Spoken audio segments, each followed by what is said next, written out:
ভৱিষ্যত গঢ়োৱা হওক। নিজৰ জীৱনত সকলো মানুহেই ভৱিষ্যত সফলতা অৰ্জন কৰিব বিচাৰে, কিন্তু তাৰ মাজতে বহুকেইজনে সফলতাৰ মুখ নেদেখে আৰু বহুতে সফলতা অৰ্জন কৰে।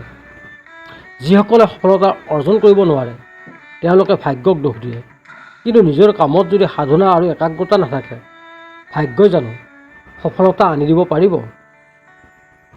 পৃথিৱীত এনে কোনো ব্যক্তি নোলাব যিয়ে একো নকৰাকৈ জীৱনত সফলতা পাইছে। সেয়েহে সফলতা পাবলৈ নিজৰ মাজতে কিছুমান ভাল অভ্যাস গঢ়িব লাগিব। কথাতকৈ কামত বেছি গুৰুত্ব দিয়ক। সদায় লক্ষ্য থিৰাং কৰি আপোনাৰ কামত আগবাঢ়ি যাওক। আপুনি যি কাম কৰিছে বা কৰিবলৈ গৈ আছে তাত নিজৰ আত্মবিশ্বাস আৰু একান্ত সাধনাৰ প্ৰয়োজন।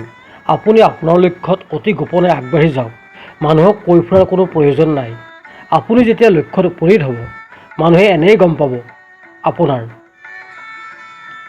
সফলতাৰ কথা, কাৰণ আনক কৈ ফুৰিলে বহুতে আপোনাক অদৰকাৰী দিহা পৰামৰ্শ দিব, বহুতে আপোনাক সমালোচনা কৰি আপোনাক নিৰুৎসাহী কৰি তুলিব। সেয়েহে লক্ষ্যত উপনীত নোহোৱালৈকে কথা কমকৈ কাম বেছিকৈ কৰক। যিকোনো বস্তুৰ প্ৰতি শিকাৰ অভ্যাস আৰু আগ্ৰহ আপোনাৰ মাজত থাকিব লাগিব। আপুনি নিতৌ অলপ হ'লেও পঢ়াৰ সময় উলিয়াব লাগিব। তেতিয়াহে আপুনি নতুন নতুন চিন্তাধাৰণাৰে জীৱনটোত সফলতা অৰ্জনৰ দিশত আগবাঢ়িব। সদায় নিজৰ সৈতে 5-10 মিনিট কথা পতা উচিত। আপোনাৰ ছাকচেছৰ বিষয়ে বা বিফলতাৰ বিষয়ে বা আপোনাৰ ফিউচাৰ প্লেনৰ বিষয়ে নিজকে সদায় প্ৰশ্ন কৰা উচিত।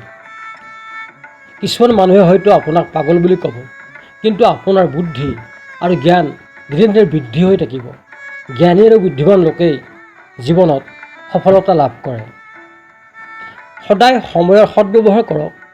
অবাবত সময় নষ্ট নকৰিব। অদৰকাৰী কথাত সময় নষ্ট নকৰিব। সময় এনে এটা বস্তু যি পাৰ হৈ যোৱাৰ পিছত আৰু ঘূৰি নাহে। সেয়েহে সফল হ'বলৈ হ'লে সময়ৰ অপব্যৱহাৰ নকৰিব। মহান ব্যক্তিসকলৰ জীৱনত বহুতো ঘাত প্ৰতিঘাত থাকে। সেয়েহে মহান ব্যক্তিসকলৰ জীৱনী পঢ়ক। তেওঁলোকে কেনেকৈ সফল হৈছে সেই বিষয়ে খৰচি মাৰি পঢ়ক। তেওঁলোকে তেওঁলোকৰ বিফলতাসমূহ কিদৰে মষিমূৰ কৰি সফলতাৰ উচ্চ শিখৰত আৰোহণ কৰিছে সেইবোৰ চাওক।